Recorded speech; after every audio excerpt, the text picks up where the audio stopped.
खाली पड़ी पर आगे बैठी के लिए नो जो करवा रहे हैं। यहाँ प्रभु ने गिरिराज जी की लीला की। ब्रजवासियों के अंदर एक सुंदर भाव है। कभी भी ब्रज में जाएंगे तो आपने बहुत करीब से देखा होगा। हम लोग तो भगवान मानते हैं, भगवान, किंतु ब्रजवासी क्या मानते हैं?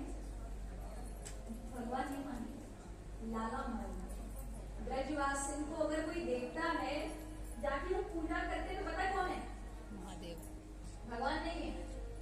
ब्रजवासी को देव गोवर्धन है। ब्रजवासियों का देवता यदि कोई है तो गिरिराज जी महाराज, उसकी पूजा करेंगे।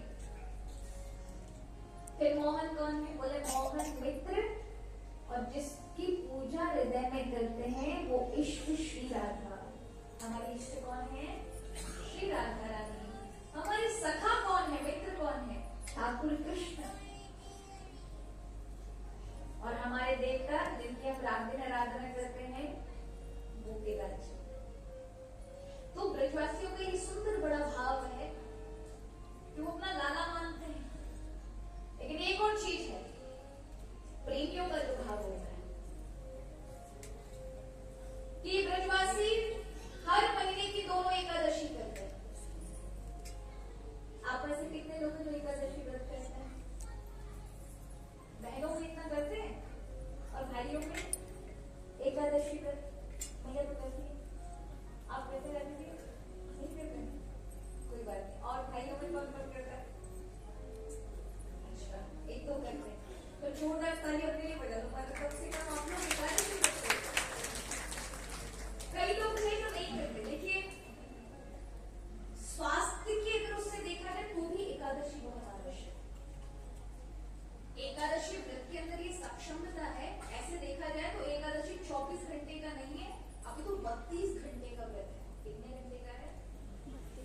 10वीं से की रात्रि से व्रत लगता है और पूरी एकादशी आधी द्वादशी के मध्याह्न से पहले पहले आपको व्रत का पारण व्रत खोलना है। और ये व्रत क्या नियम है? अकेली एकादशी यदि आप साधन के रूप में भगवान को पाने के लिए भी अगर उसको ले लेते हैं, जीवन में धारण कर लेते हैं, तो उसके अंदर इतनी सामर्थ्य, इतनी शक्ति है तो भगवान के नजदीक तक ले जाने का कार्य करते हैं। स्वास्थ्य के लिए तो देखा जाए तो हमारे आजकल तो इंटरमीडिएट फास्टिंग का एक युग चल गया है कि लोग पूरी रात से 9 से लेकर के और सुबह के 9 बजे तक कुछ नहीं खाना, ये फास्टिंग रखनी है। क्योंकि अगर आप कुछ भी ज्यादा खाएंगे, अन्न भी औषधि की तरह लेना चाहिए, है ना। रोग, शरीर में जो भूख प्यासे, इसे रोग कहा गया है शास्त्रों में। क्या कहा गया है? ये रोग है। और भोजन क्या है? उस रोग की दवा, औषधि है।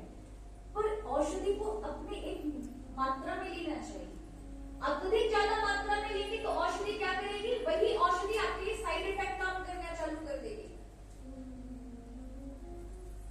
बहुत सारे नुकसान, हानियां पहुंचा सकती है। तो अन्न भी आपको पर्याप्त ही मात्रा में लेना चाहिए। ज्यादा खाते जाओगे तो हजारों प्रकार की बीमारियां ही आपका शरीर बना देगा, वही अन्न बना देगा।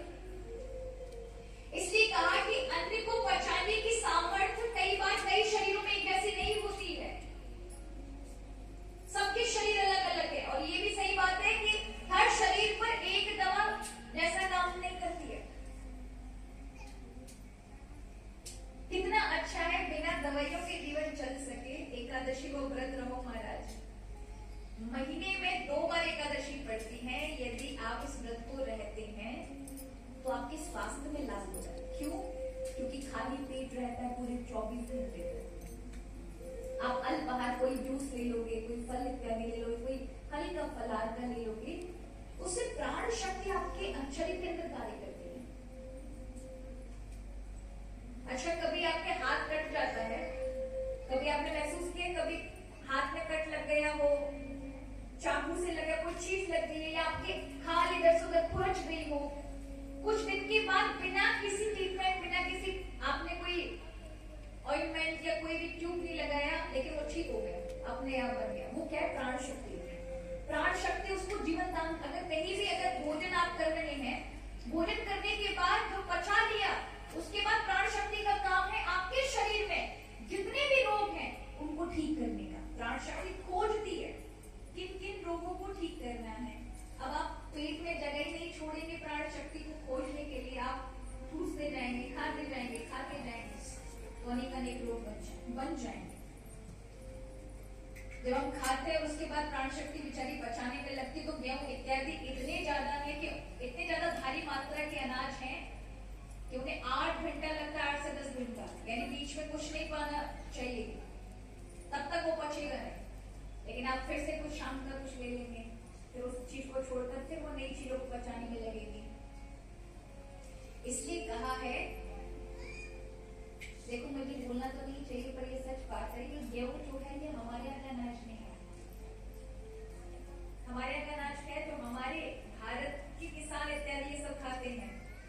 जो किसानों ने बनाया इस भारत की भूमि का, वो बाजरा है, ज्वार है, रागी है। गेहूं आया हमारा बाहर से और जगह जगह इतनी ले चुका है कि अब घर घर में गेहूं है, घर घर में। बाजरा वाले तो भूल गए आप, शायद ही किसी ने ज्वार की रोटी और रागी की रोटी खाई, जो कि समग्र बीमारियों को दूर करने वाली है। अनेक पोषण तत्व है उसके अंदर, किंतु हम उसे मिल पाते। तो मेरा सिर्फ इतना ही कहना है अपने शरीर को, क्योंकि शरीर आध्यात्मिक खरु धर्म साधन है। शरीर ठीक रहेगा तभी संसार का हर काम कर सकते, और शरीर अगर सही नहीं है, ना तो आपसे भक्ति बनेगी, ना ही संसार की कर्तव्य निभा सकते हो, ना ही संसार का कोई कार्य कर सकते हो, ना ही किसी के काम आ सकते हो, तो शरीर बोझ हो जाएगा। इसलिए हमारे कहा कि एक बार धन भी ना मिले लेकिन शरीर सुखी रहना चाहिए। अगर शरीर को बीमारी लग गई और शरीर अगर कष्ट में आ गया, तो धन का कोई वैल्यू, कोई मूल्य नहीं है महाराज। कितने ऐसे लोग हैं, बड़ी बड़ी बिल्डिंग है, पैरों में दम नहीं है कि वो जाकर देख ले कि उन्होंने इटालियन पत्थर ऊपर लगवाए हैं, लेकिन चढ़ नहीं सकते। बेड पर बैठे बैठे ही केवल लोगों को दिखा सकते हैं। तो शरीर उसके लिए अच्छा होना चाहिए कि आप अपने भोग भोग सकें। अगर आप प्रभु की साधना पूजा भी करें तो भी शरीर की आवश्यकता है। बिना शरीर की तो प्रभु आप वृंदावन तक नहीं जा सकते, किसी तीर्थ में नहीं जा सकते, कहीं किसी कथा में नहीं बैठ सकते। इसलिए का शरीर के लिए भी एकादशी की बहुत ज्यादा उपयोगिता है, और भगवान के लिए तुम्हारा आध्यात्मिकता में तो इतनी बड़ी है कि हर एक साधु एकादशी रखेगा। कोई व्रत रखे ना रखे, लेकिन एकादशी रखेगा। क्यों रखेगा? वो तपस्या की श्रेणी का व्रत है। सारे व्रत जितने भी वो एक साइड रख लीजिए, आपके करवा चौथ, होली, अष्टमी, सोमवार, रविवार, मंगलवार, जो भी आप रखते हैं वो एक तरफ, और एकादशी अकेली एक तरफ। उसका पुण्य कभी समाप्त नहीं होता, अनंत अनंत जन्मों में एक समान चलता रहता है, और श्री हरि को अत्यंत नजदीक ले जाने का कार्य करती है, यानी श्री हरि के सम्मुख पहुंचाने का कार्य करती है। इतनी सामर्थ्य एकादशी के अंदर। हर एक वैष्णव को जो भगवान को प्रेम करता है, उसे एकादशी का व्रत रखना चाहिए।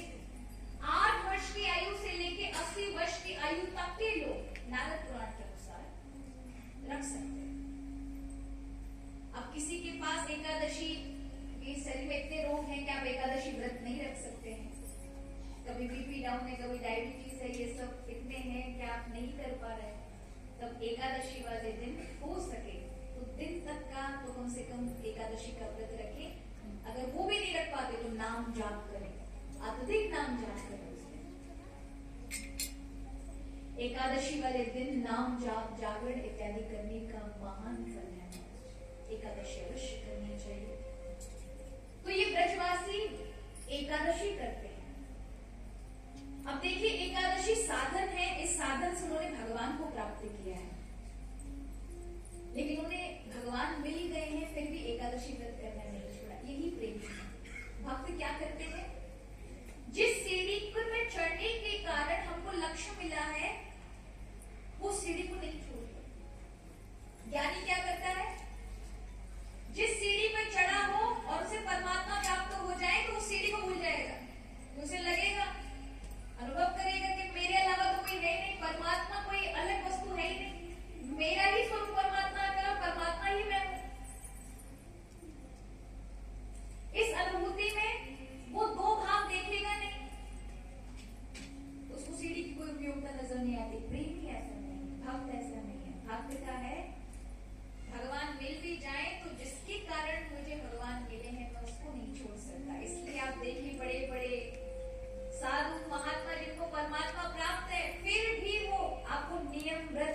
करते ही नजर आएंगे। क्यों करते नजर आएंगे?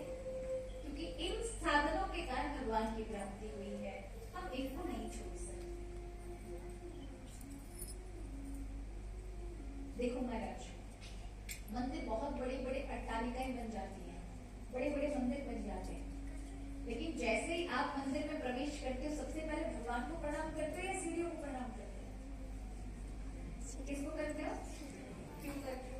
वहां क्या भगवान है? उसका कारण है इस मंदिर की भव्यता जो दिखाई पड़ रही है, इस मंदिर में जो भगवान विराजमान है, इन सभी के आधार में एक ऐसे भी पत्थर नीचे दबे हुए जिन पर किसी की दृष्टि नहीं है, लेकिन उन्हीं के बलबूते पर ही पूरा मंदिर टिका हुआ है। तो हम सबसे पहले भगवान से पूर्व उनको प्रणाम करते हैं। क्यों? उनके खातिर मंदिर टिका हुआ। ऐसे भी लोग हैं जो कभी समाज में आगे नहीं आते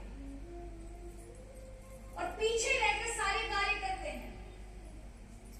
कई बार उनका नाम नहीं लिया जाता, कई बार लोग नहीं बोलते उनके विषय में, लेकिन याद रखिए वो इसी प्रकार से पूजनीय है, उन सीढ़ियों की तरह, कि उनके कारण ऐसे बड़े बड़े सुकृत्य होते हैं। भगवान श्री राम का जीवन हम भगवान श्री राम बोलते हैं, लेकिन उनके 3 भाई अगर सीढ़ियों के रूप में ना होते, आज उनका भले आप उतना नहीं स्मरण में लेते कि भरत जी ने क्या किया, शत्रुघ्न जी ने क्या किया। सबसे अत्यधिक शत्रुघ्न जी का नाम कोई नहीं लेता, उनके विषय में आपको ज्यादा रामायण में नहीं मिलेगा, लेकिन सबसे ज्यादा अत्यधिक कर्तव्य और दायित्व जिसके जीवन में आए वो शत्रुघ्न है। 2 भाई जंगल की ओर चले गए, एक भाई घर में रहते हुए वनवासी जीवन जी रहा है, और छोटे भाई के ऊपर पूरी जिम्मेदारी है कि माताओं को संभालना है, बाकी पूरी प्रजा को संभालना है, राज्य को संभालना है, और उसी तरह व्यवस्थित रखना है कि आने पर मैं मेरे बड़े भाई को राज्य पूरी तरह से सौंप सके। तो जो मेरे भैया ने मुझे आदेश दिया है भरत जी ने, वो पूरे विधि से करना और दुख भी अपने आप को संभाल कर रखना। तो ये समझिए, राम भगवान की पताका तो हम सबको दिखाई देती कि झंडा फहरा है, लेकिन झंडे का जो दंड है जिसपे झंडा टिका हुआ है, उनके भाइयों का त्याग है। और आप देख रहे भाई कल हमारे राहुल भैया से छोटा भाई अंकित, तो अंकित भैया हमारे समीप सांझ के समय मिलने आए मेघा के साथ। बहुत प्यारी बात कही, मेरे हृदय को तो बहुत छुई। मैंने कहा आपके पिताजी ने बहुत अच्छे संस्कार दिए। उन्होंने कहा दीदी पिताजी ने तो दिए हैं, लेकिन मेरे बड़े भाई ने मुझे सबको सिखाया। मेरा बड़े भाई मेरे पिता की तरह ही है, उन्होंने आज मैं जो भी कुछ हूं ना बड़े भैया के कारण। अगर ये बड़े भैया नहीं होते तो मेरा क्या नहीं होता। छोटा भाई बोले, पिता जैसा अधिकार दे, ऐसा ही प्रेम इसी कलयुग में सबको मिलेगा।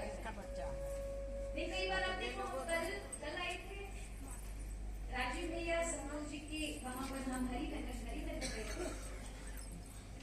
हमारे राजीव भैया संतोष जी जहाँ रहते हैं, क्योंकि उनका ये है कि मैं यहाँ पर हूँ तो भैया 24 घंटे बस यही ध्यान रहता है कि मेरे लिए भोजन में क्या बनाना, सुबह से शाम यही सोचती रहती है। तो वहां गए तो वहां देखा पास में 2-4 बिल्डिंग खाली पड़ी। हमने कहा इतनी बड़ी बड़ी बिल्डिंग क्यों खाली पड़ी? तो राजीव भैया ने कहा कि कुछ लोग हैं जो भाई आपस में ही लड़ चुके हैं, कई बनी हुई बिल्डिंग ऐसी पड़ी है, क्योंकि देने की भावना नहीं है। बड़ा भाई छोटे को नहीं देना चाहता, छोटा वाला बड़े को नहीं देना चाहता, और वो ऐसी सड़ती रहेगी।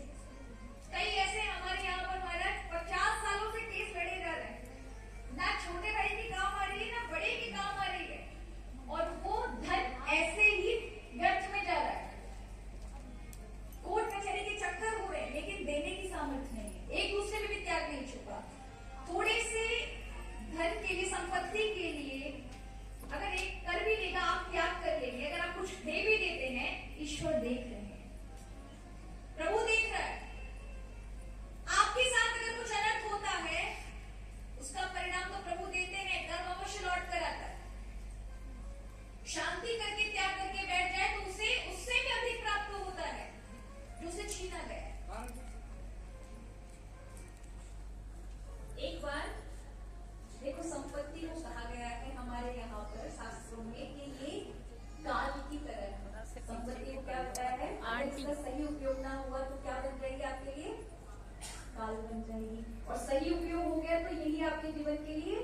औषधि का जैसा काम करेगी, आपके जीवन की रक्षा करेगी, सुरक्षा करेगी। तो दक्षिण भारत की सत्य घटना है। एक बहुत बड़े संत हुए, तो एक दिन वो जंगल की ओर से जा रहे थे, तो दो यात्री सड़क के किनारे से जंगल की ओर जा रहे थे, अंदर वो जंगल से आ रहे थे जो संत थे। तो वो झाड़ियों से एकदम संत भागते भागते आते हैं, एक झाड़ी से निकल करके कि यहाँ पे राक्षस है जो मनुष्यों को खा जाता है, वहां मत जाना। अब वो तो यात्री कहते हैं कि राक्षस वो भी मनुष्यों को खाने वाला, ये बाबा ऐसे भाग रहा है। उन्होंने बाबा को पकड़ा और कहा बाबा मत डरिए। दोनों कहते चलो हम भी देख कर आते हैं क्या उस राक्षस है, कैसा राक्षस है, एक बार देखें। तो वो अंदर उस झाड़ी के अंदर एक गुफा सी थी, छोटी सी मिट्टी की, वहां पर जाते हैं तो देखते हैं वहां पर सोने का बहुत बड़ा, सोने से भरा हुआ, जवाहरात से भरा हुआ, आभूषणों से भरा हुआ एक बक्सा रखा है सोने का। ये देखकर दोनों यात्री माथा पीटते हैं कि ये तो हमसे बड़, ये तो मूर्ख है। चलो अच्छा है, हमने अच्छा किया, हम आ गए, हमको ये धन मिल गया। इसकी जैसे मूर्ख होते तो ये छोड़ देते, ये तो बेवकूफ है। अच्छा ये बेवकूफ ही है, ज्यादा चतुर होता तो हमसे पहले ये बक्सा ले जाता। दोनों लेकर आते हैं और दोनों लेकर आते हैं जहां कोई यात्री, एक यात्री घर में यानी धर्मशाला में ठहरे थे, वहां पर उस बक्से को रख देते। रात्रि में दोनों को नींद नहीं है, दोनों को ये था कि कोई ये वाला ना लेके चला जाए, वो सोच रहा है ये ना ले जाए, दोनों ही बक्से के पास बैठ गए। आधा आधा करे, आधा नहीं, सबसे पहले दृष्टि मेरी पड़ी है, वैसे मेरा ही है। वो कहते नहीं, तो दोनों के मन में उसी समय विचार आया इसे खाने में जहर दे दिया जाए। उधर वो भी सोच रहा है इसे भी खाने में जहर दे दिया जाए। दोनों ही खाना लेने गए और दोनों ने मारा जहर, खरीदा बाजार से, एक दूसरे के मुंह मिलाया और जैसे ही भोजन दिया तो उसने कहा नहीं मेरी थाली में से तुम नहीं तुम अपनी वाली में से पाओ, मैं तुम्हारी वाली में से नहीं पाऊंगा। और दोनों ने पाया, दोनों ही जहर खा के मर गए, धन वैसा का वैसा। लेकिन उन दोनों की हत्या उस एक धन ने करा दी। बाद में वो संत आते हैं और वो देखते हैं यात्री दोनों मरे पड़े, तो वो वहां पर सब लोगों को इकट्ठा करके कहते हैं कि इस दानव ने देखो दो मनुष्यों को मार दिया। वो धन को दानव बोल रहे थे, क्योंकि सच बात यह है यदि उसका सदुपयोग नहीं हुआ तो क्या हो जाएगा, वही आपके जीवन को ले डूबेगा, और यदि सदुपयोग हो गया तो वही आपके जीवन को पार कर देगा। ये कौन बनेगा करोड़पति तो अभी चालू हुआ है। इससे पूर्व में यूएसए के एक उस पर टीवी शो पर ही आता था, तो वहां एक सर्वे हुआ कि जो लोग ये पैसा जीतते हैं उनकी लाइफ कैसी होगी, उनका जीवन कैसे चल रहा है। तो उन्होंने पाया कि जिनको भी पैसे मिले हजारों डॉलर के रूप में, तो उनमें 99% लोग ऐसे थे जो पहले से भी बुरी स्थिति में पहुंचे। उनमें से एक आदमी वो था जिसने अपनी स्टेटस को स्तर को थोड़ा सा उठा लिया, बाकी सबका जितने भी पैसे जिनने प्राप्ति किए उनकी कंडीशन पहले से ज्यादा खराब। लेकिन बात क्या हुई उनके साथ, तब समझ आया, उन सब ने जांच की, तब पता चला इनको पैसे को किस तरह से लेना चाहिए, आदान प्रदान करना चाहिए, अन्य किसी चीज में लगाना चाहिए, वो नहीं आता था।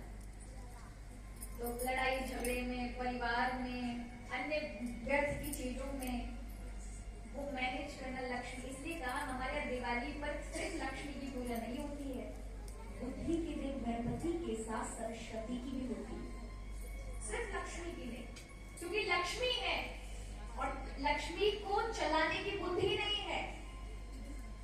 तो अहंकारी मनुष्य के अंदर वाणी का दोष आ जाता है। किसी को अचानक धन की प्राप्ति हो जाए तो सौम्यता चली जाएगी। वाणी का अहंकार इतना हो जाता है कि अनाप शनाप बोलने लगते हैं। आप सब तक ठाकुर जी की बड़ी कृपा है, आपको भगवान ने बुद्धि दी है, लक्ष्मी दी है, साथ में सौम्यता वाणी भी प्रदान की है, कि मतलब एक अहंकारी व्यक्ति होता है, आप सब डाउन टू अर्थ, तो एकदम जमीन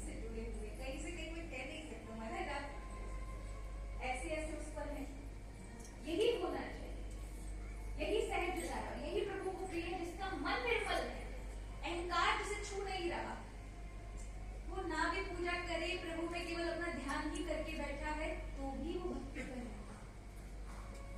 हैं।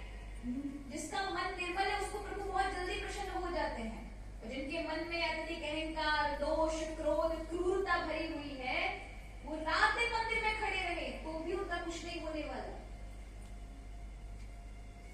तो पैसे का विनियोग करना आना चाहिए, कहाँ लगाए ऐसी बुद्धि होनी चाहिए। इसलिए दिवाली पर हमारे यहाँ लक्ष्मी जी के साथ गणपति की, जैसे हे माँ लक्ष्मी आप तो आओ लेकिन बुद्धि के साथ आना। क्यों? बुद्धि हमें होनी चाहिए, हमें कहाँ उपयोग करना है, और साथ में अच्छी वाणी हो कि हम किसी का हृदय ना दुखा सके, किसी का दिल ना दुखे।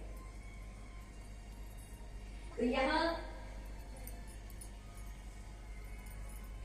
एकादशी का व्रत किया सभी ने। नंद बाबा सुबह यमुना जी के पास गए। वरुण के दूत भगवान नंद बाबा को पकड़ कर ले जाते हैं वरुण लोक में, बंदी बना लिया जाता है नंद बाबा को। भगवान कृष्ण को पता चलता है, वो उन्हें छुड़ा कर लेकर आते हैं। अब तो पूरे ब्रज में हल्ला मच गया महाराज, लगता है ये नंद का छोरा साक्षात भगवान है, इसने गिरिराज जी अकेले में उठा लिया और अपने पिता को वरुण लोक से भी ले आया। नंद बाबा कहते हैं वरुण इत्यादि मेरे बालक के सामने हाथ जोड़कर पूजा पाठ कर रहे थे और मैं बना हुआ अकेला पड़ा था, मतलब मेरा बालक साक्षात नारायण है। चारों ओर ब्रज में हल्ला मच गया महाराज। सब ग्वाल बाल जो पहले अपना लाला समझते थे, सखा समझते थे, मित्र समझते थे, हमारा तो यार है, अब उनके मन में भाव आ गया हमारा भगवान साक्षात भगवान है, हम तो इसकी पीठ पे चढ़े, हमने तो ऐसा किया।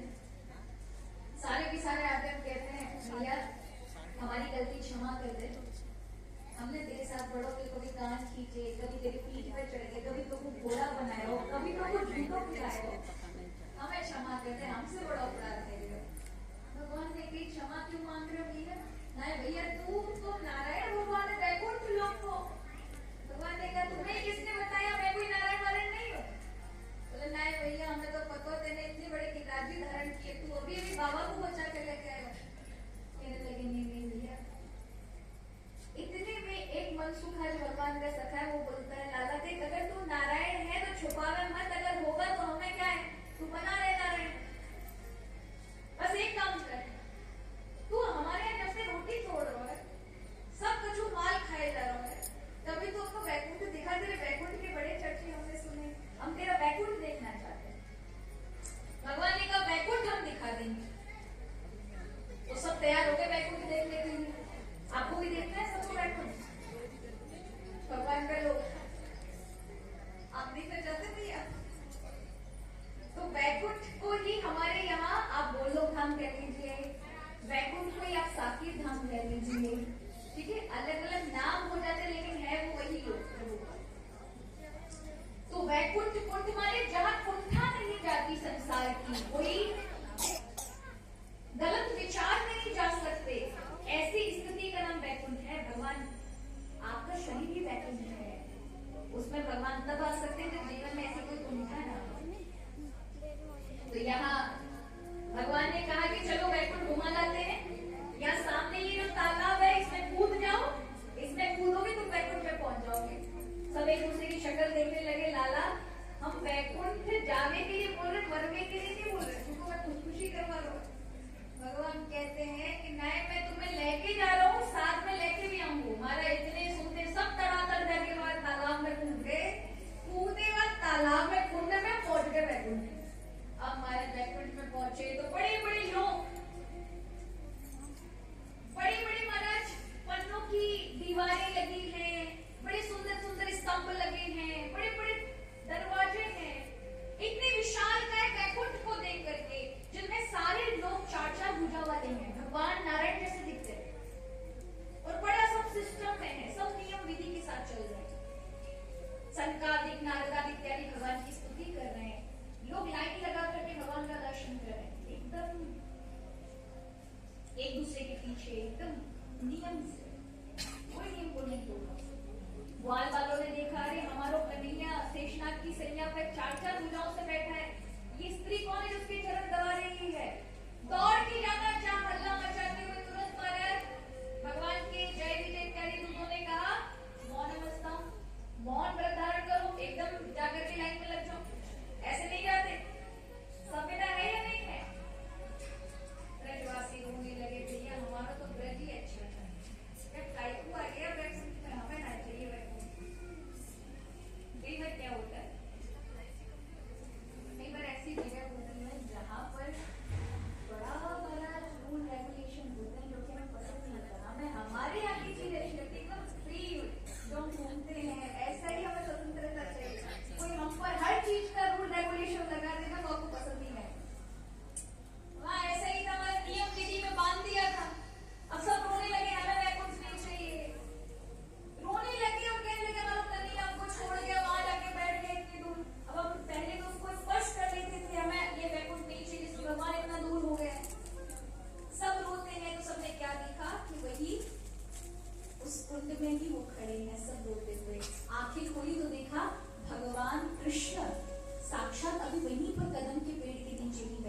जहां पर वो पहले बैठे।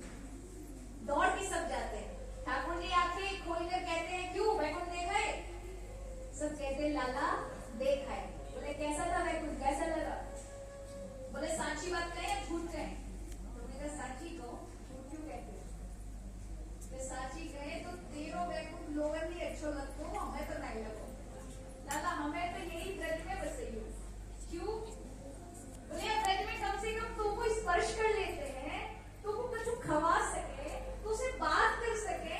वहां वैकुंठ में तो तू दूर है गए उनसे, हमें ना चाहिए ऐसो वैकुंठ।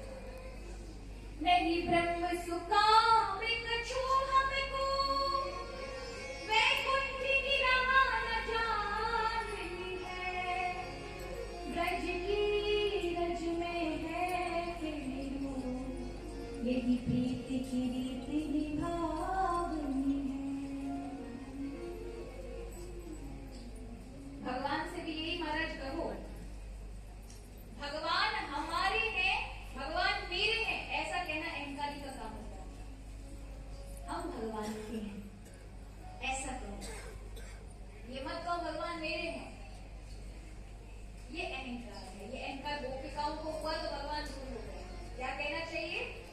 हम भगवान के हैं। कोई बालक आए और ये कहे, कोई पूछे तुम्हारे पिताजी किसके साथ रहते हैं, और वो ये कहे कि नहीं मैं मेरे पिता को रखता हूँ, ये अहंकार का प्रतीक है कि उस बच्चे को इतना अहंकार है कि वो पिता माता को पाल रहा है।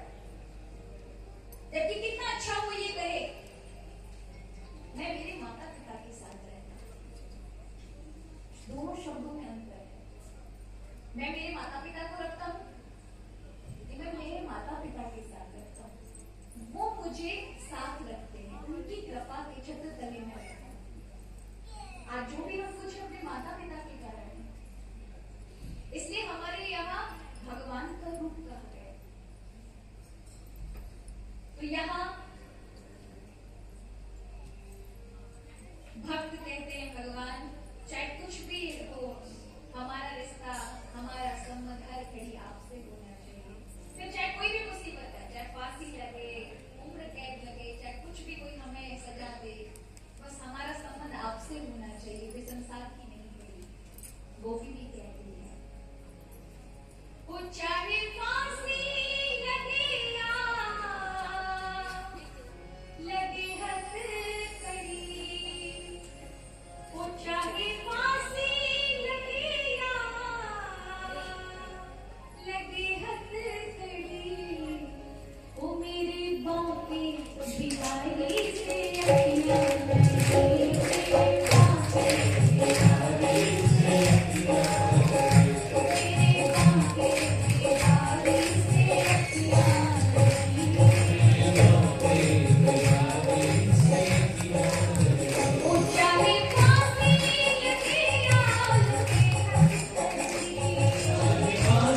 चाहे फांसी लगे ना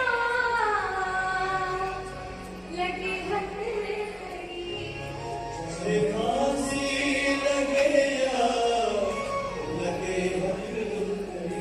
मेरी बाहें तुम्हारी से अखियाँ लड़ी,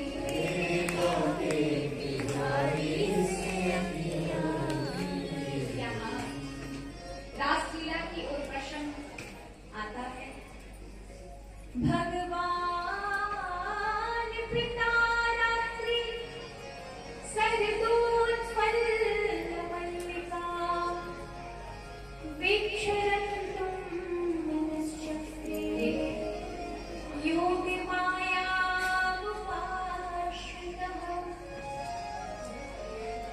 कहा भगवान ने जो गोपांगनाओं को वरदान दिया था, कात्यायनी देवी की सबने पूजा की, व्रत किया, और फिर भगवान ने आशीर्वाद दिया क्षीरहरण की लीला में कि मैं मेरा तुम्हारा मिलन होगा, तुम अवश्य मुझे प्राप्त करोगी। वही वचन को सत्य करने के लिए भगवान ने ब्रह्म की रात्रि को बुलाया।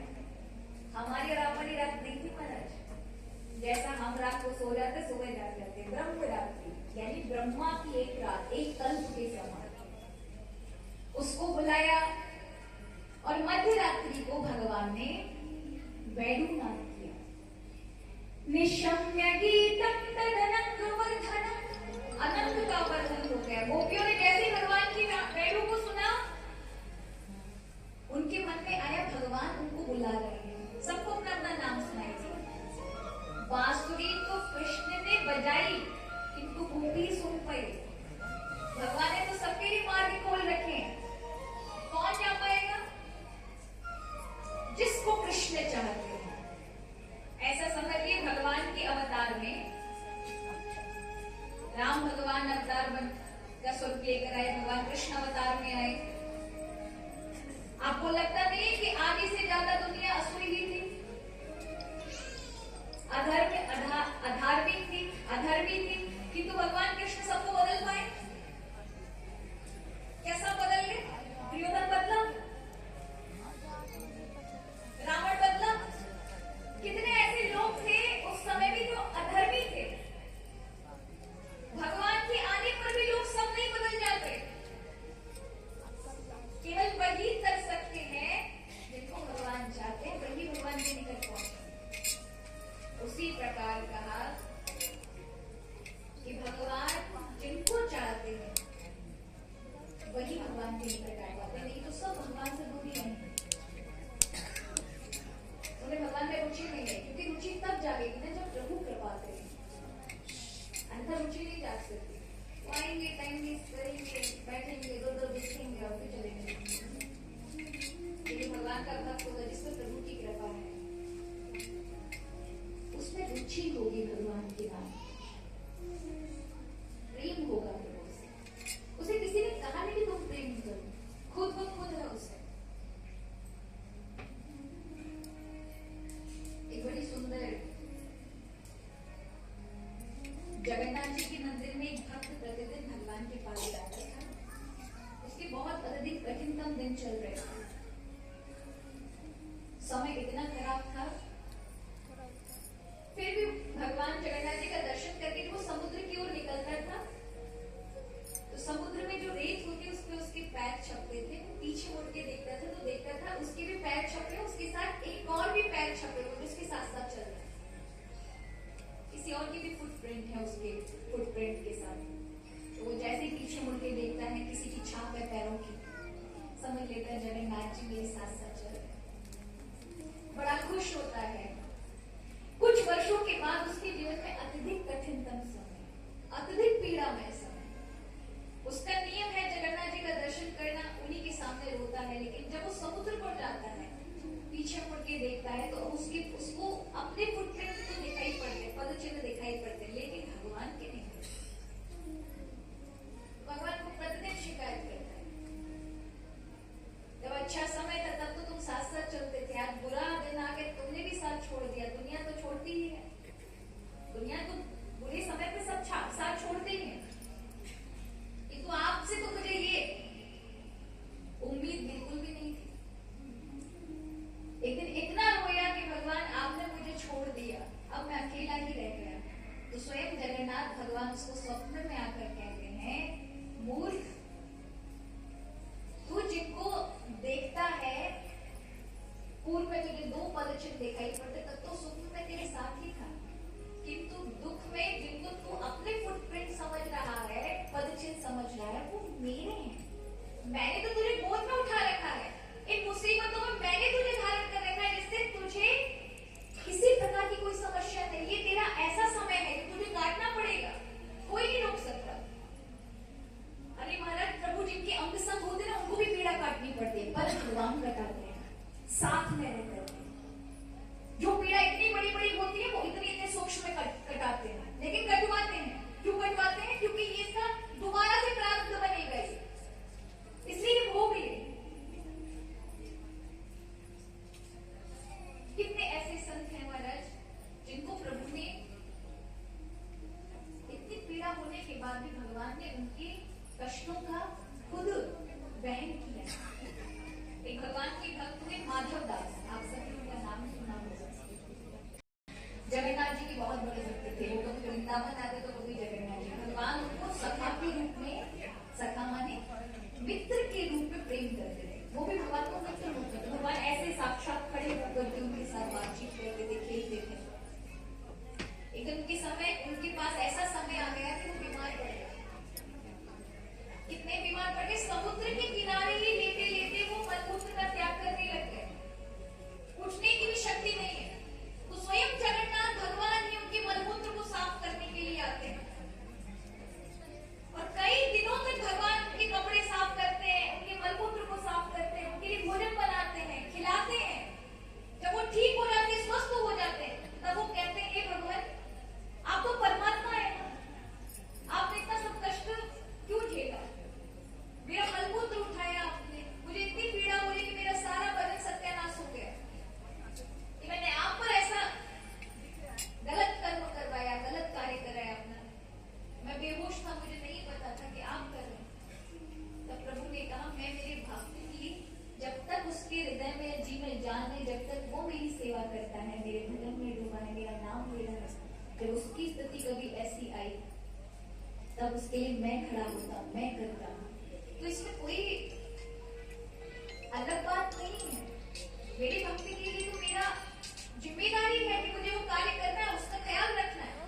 तो मैंने तो मेरी जिम्मेदारी, मेरा कर्तव्य निभाया है माधव। तो कहा, प्रभु आप तो साक्षात भगवान है, आप चाहते तो आप मेरी पीड़ा को हटा देते, इतना रोकना नहीं पड़ता, मुझे आपको इतनी तकलीफ नहीं देखनी पड़ती। प्रभु ने कहा, हटा देता, पर ये कर्म है, तुम्हें दोबारा से जन्म लेकर आना पड़ता, इसे भोगना पड़ता। इसलिए जो तुम्हें पीड़ा बहुत अधिक मिलने वाली थी, वो इस बीमारी के रूप में मिली, जिसको 10 दिन में हटा दिया। मैं मेरे भक्तों को कभी अकेला नहीं छोड़ता, इसलिए तुम्हें पीड़ा का एहसास नहीं है, इसलिए तुम्हारी भूख गर्म हट गई। तो जीवन में कई बार महाराज ऐसी परिस्थिति आती है, आपके जीवन में कोई पीड़ा कष्ट आए, तो भगवान हटाएंगे नहीं, सूक्ष्म करके आपके साथ रहेंगे, जिससे आपको पीड़ा का एहसास हो, लेकिन आप काटेंगे, जिससे वो प्रारब्ध बन के दोबारा खड़ी ना हो। तो यहाँ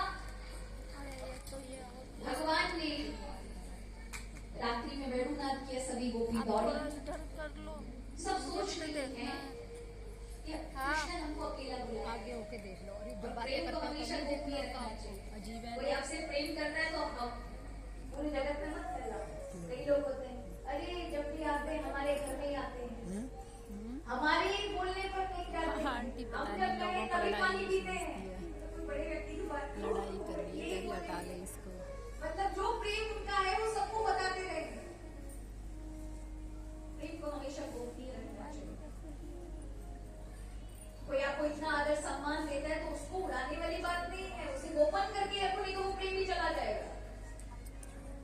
तो यहाँ ये गोपियों ने देखा, रात्रि के मध्य भगवान ने मध्य रात्रि यानी 12 बजे भगवान ने वेणुनाद किया, सब दौड़ी, सबको लगा किसी को पता न चले मैं अकेली जाऊं, किसी अन्य को नहीं बोलूंगी। तो अगर गोपी गोपी एक दूसरे से मिलती है, कोई गोपी अगर सामने से आ रही तो ये गोपी इधर से जाती है, वो देखती है अरे बहन तू कहाँ जा रही है, तो दोनों नहीं बताना चाहती कहाँ जा रही है, तो दोनों कहती है अरे मेरी सास बीमार हो गई है ना तो वैद्य जी पे जा रही। बोले इतनी रात में उधर जाना पड़ेगा क्योंकि वैद्य जी है, सास बीमार पड़ गई है।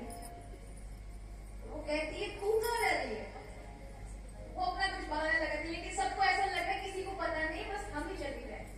सब जाती हैं और हजारों की संख्या में महाराज भगवान कृष्ण को घेर ली।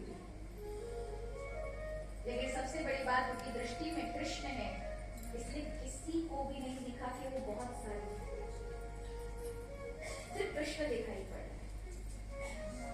तो यहाँ भगवान ने सबका स्वागत किया है, सबको धर्मचारी धर्म इत्यादि के विषय में बताया। देखो तुम्हें पतियों की सेवा करनी चाहिए, या पर पुरुष मेरे पास एकांत में नहीं आना चाहिए, लौट जाओ अपने घर, तुम पतिव्रता सती नारियां हैं। यहाँ ये देख करके गोपिका कहती है आप बड़े धर्मज्ञ, धर्म का उपदेश देने वाले पति। अच्छा आपने जिन चीजों का हमें धर्म बताया है, पति की सेवा करो, परिवार की सेवा करो, इससे मिलेगा क्या? प्रभु कहते हैं इसको करने से, धर्म का पालन करने से मन शुद्ध होता है। गोपी ने कहा मन शुद्ध होगा उसके बाद क्या मिलेगा? बोले मन शुद्ध होता है तो मेरी भक्ति उसे प्राप्त होती है, मेरा प्रेम उसके हृदय में जगह बना पाता है। बोले अगर आपका प्रेम मिल गया तो क्या होगा? बोले उसका मैं बन जाता हूँ। गोपिका ने कहा बन तो गए हैं, अब आप सामने हैं, मिल गए हैं, फिर भी क्या चक्कर काट कर है? प्रभु जब आप मिल गए तो इतना चक्कर क्यों कटवाते हैं? प्रभु कुछ ना बोल सके महाराज। गोपिकाओं ने यह शास्त्रार्थ किया है भगवान से, भगवान शास्त्रार्थ में हार गए। अब जो हारा हुआ उसको इच्छा पूरी करनी पड़ेगी, बात माननी पड़ेगी। गोपिकाओं से पूछा भगवान ने क्या करूं मैं आपके लिए, तो कहा महाराज की लीला में हमें सम्मिलित जरूर करूंगी। यहाँ प्रभु महाराज की लीला में प्रवेश कराते हैं। हर एक गोपी को लग रहा है कि कृष्ण सिर्फ उसके, इतने सारे कृष्ण रूप में भगवान स्वरूप धारण कर लेते हैं।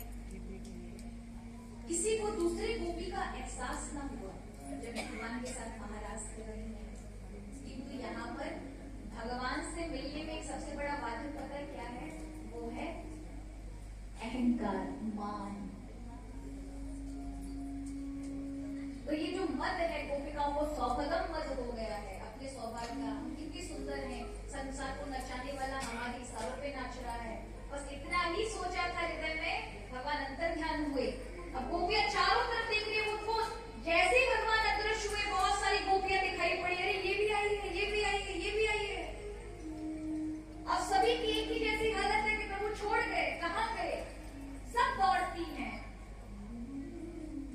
भगवान श्री जी को लेकर गए। यहाँ भागवत में केवल सूक्ष्म रूप में बताया नहीं, खुल करके गर्भ संहिता में आपको ये सब मिलेगा, बाकी ब्रह्म वैवर्त पुराण इत्यादि में मिलेगा, किंतु भागवत में नहीं मिलेगा। भागवत ने केवल सूक्ष्म रूप से दिखाया कि गोपिका को लेते हैं, नाम नहीं बताया कि वो राधा रानी है। इशारा किया है अनया राधितो न्यूनम भगवान हरि ईश्वर, जो बहुत अधिक आराधना करते हैं वो गोपी लेके गई है भगवान।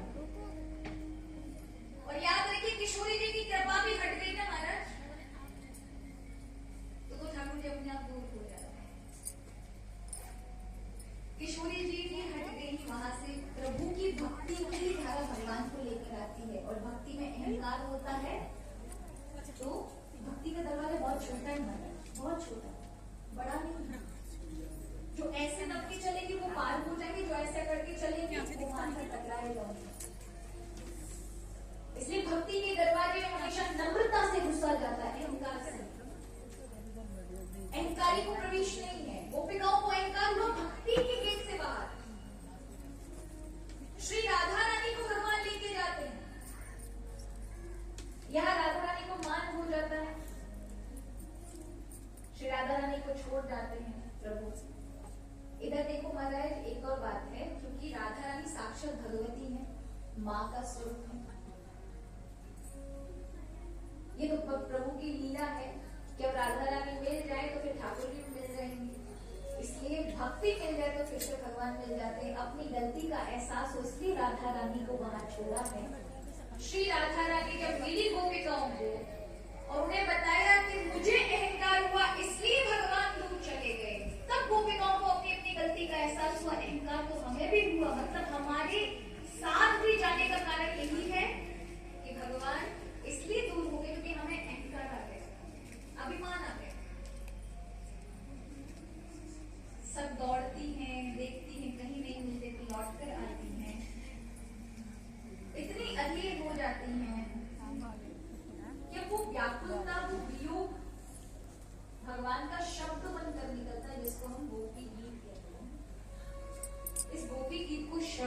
होने से गोपी भाव प्राप्त होता है।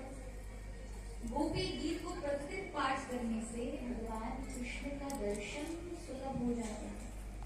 प्रभु राधा कृष्ण की युगल स्वरूप की कृपा प्राप्त होती है। आइए बड़े भाव के साथ कुछ पंक्तियों का सुंदर दर्शन करेंगे, श्रवण करेंगे। गोपी रोते हुए कहती है, गोप्य उचु जयति तेऽधिकम् जन्मना व्रज श्रयति देवा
वाणी ने साथ देना बंद कर दिया, तो फिर अश्रु सहायता करने के लिए आ गए। सब एक साथ हो रही हैं। रुरुतु सुस्वरम राजन कृष्ण दर्शन लालसा। लोग कहने लगे गोपियां रोने लगी, तो किसी ने कहा इनके रोने में क्या विशेष है? दुनिया रोती है, बोले दुनिया संसार बाकी के लिए रोती है, इनके में ये विशेष है क्योंकि कृष्ण के लिए रो रही है और कृष्ण से दर्शन के लिए रो रही, कृष्ण का दर्शन मिल जाए। और जब भक्त एकदम बहुत सारा परिश्रम करके खूब सारे मेहनत करने के बाद भी आखिरकार जब दोनों हाथ खड़े कर लेता है कि अभी भी प्रभु नहीं प्राप्त हो पाए, जिसमें भक्ति का प्रवेश नहीं हो पा रहा,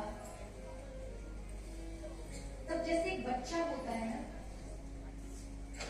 बच्चे के पास कुछ साधन नहीं होता अपनी माँ को बुलाने के लिए, तो क्या करता है? छोटा सा बच्चा है, चल नहीं सकता, सामर्थ्य नहीं उसमें, माँ को जाकर बोलते अपनी वाणी से वाणी नहीं अभी मिली है, तो फिर वो रोएगा। तो माँ चाहे कितना भी काम कर रही हो, रोता हुआ देखेगी तो अपना सारा काम छोड़ करके आएगी।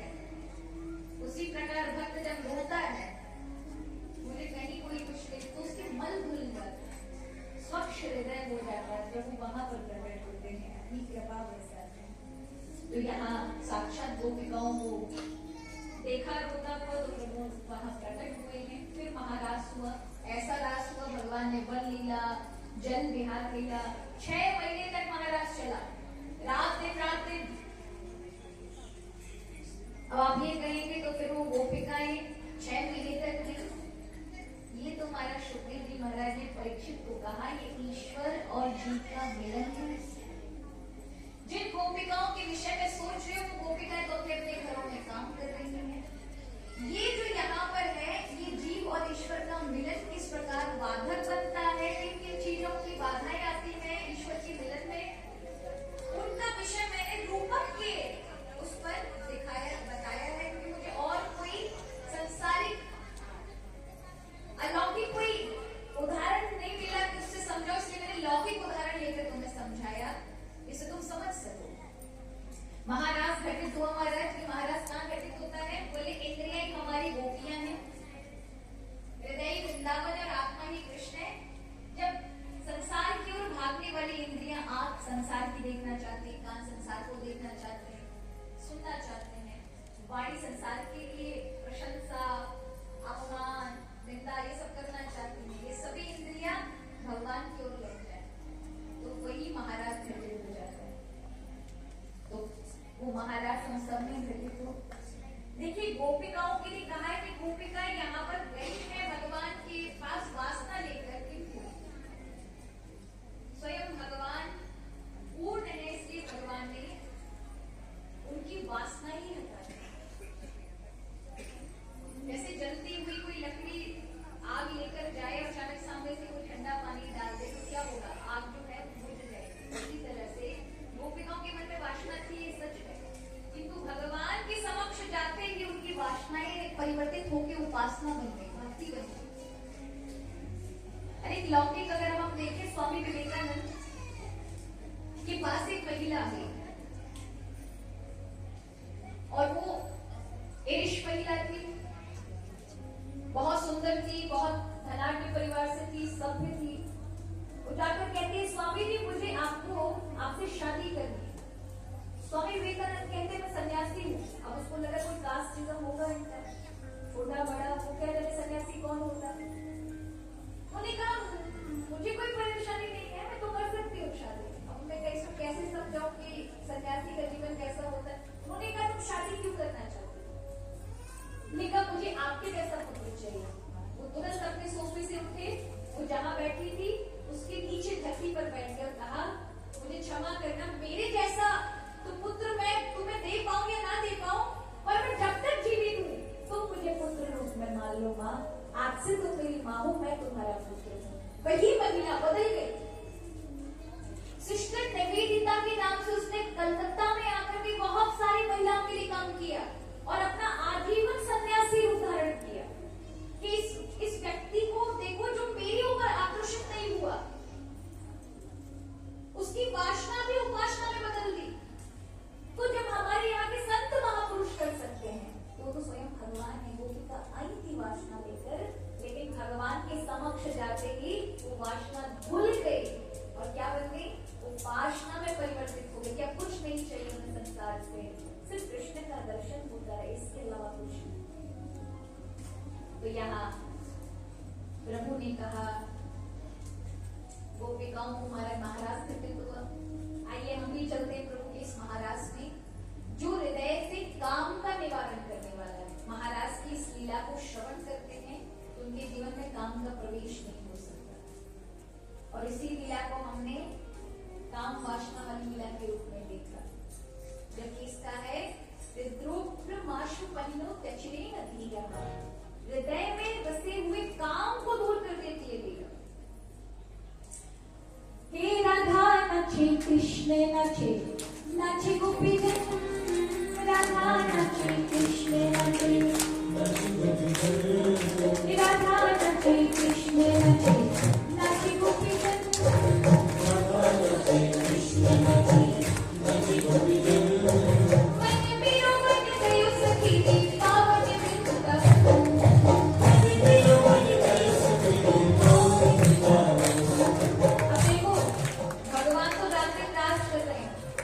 रात दास हो रहा है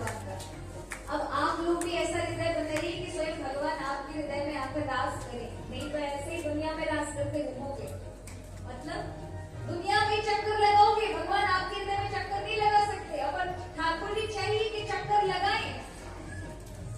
रास का मतलब क्या है? प्रभु विहरण करें, प्रभु आपके हृदय में निवास करें। इसीलिए हमारे यहाँ भगवान को आत्मा राम कहा जाता है, लेकिन इसी को भक्त राधा रमण कहते हैं, क्योंकि राधा रानी भगवान की आत्मा है, और जो आत्मा में ही रहे, आत्मा में ही रमण करे, वो है राधा रमण। आत्मा तो राधिका दर्शन। तो आइए हमारी आत्मा में राधा कृष्ण रहे, बड़े भाव के साथ दोनों हाथों का जोड़, ऐसे पूरे पूरे, और फिर कैसे करेंगे?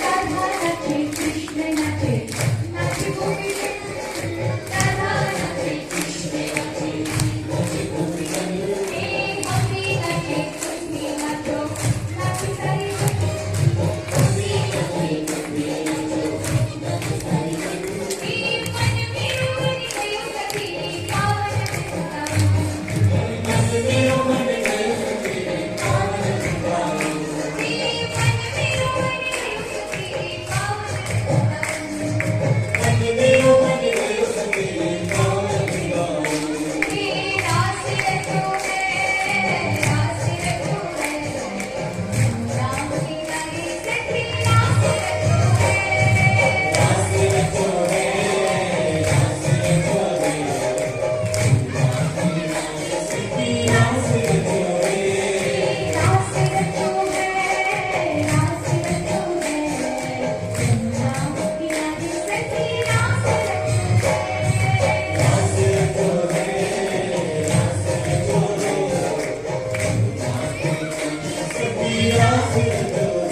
रास बिहारी से काली की है।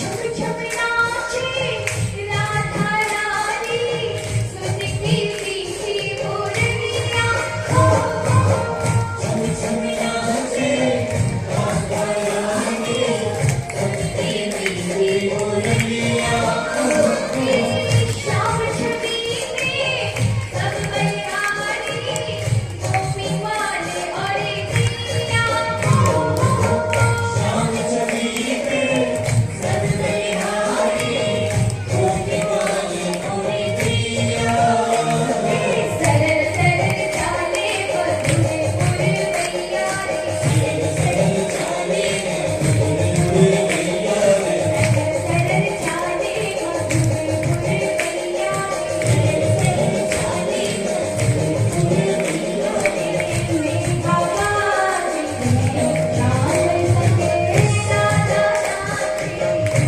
श्याम सके राधा नाचे, श्याम सके राधा नाचे, श्याम सके राधा